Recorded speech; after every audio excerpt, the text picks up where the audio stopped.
Bonjour. Dans le marasme politique et démocratique que traverse notre pays, le second tour des élections législatives sera déterminant pour l'avenir de la France, de ses habitants et des 25 millions de travailleurs.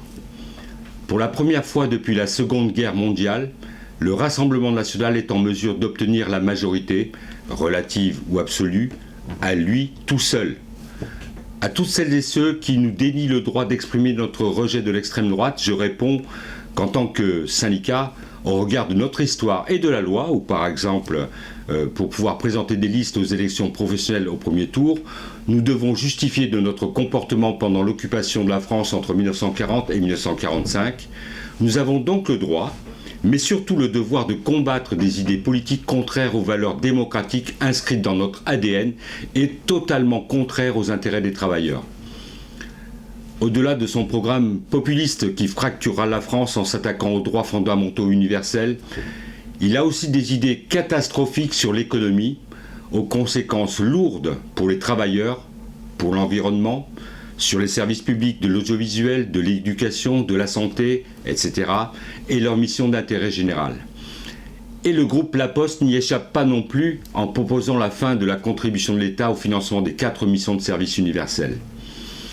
Les postières et les postiers financent déjà en grande partie celles-ci, par l'intensification du travail, par la dégradation des conditions de travail, par le niveau d'emploi, par une rémunération faible.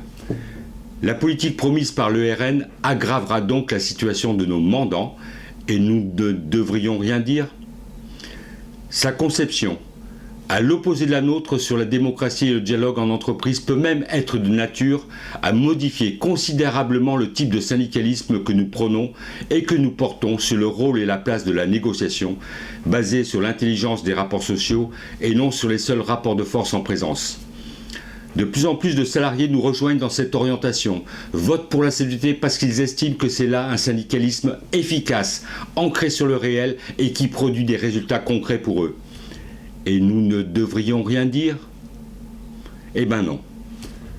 Face à ces enjeux majeurs, le SF3C-CFDT appelle les travailleurs de son champ et plus largement les citoyens à voter et à faire voter massivement contre le Rassemblement national et donc à voter pour son ou sa concurrente afin d'empêcher ce parti d'accéder au pouvoir.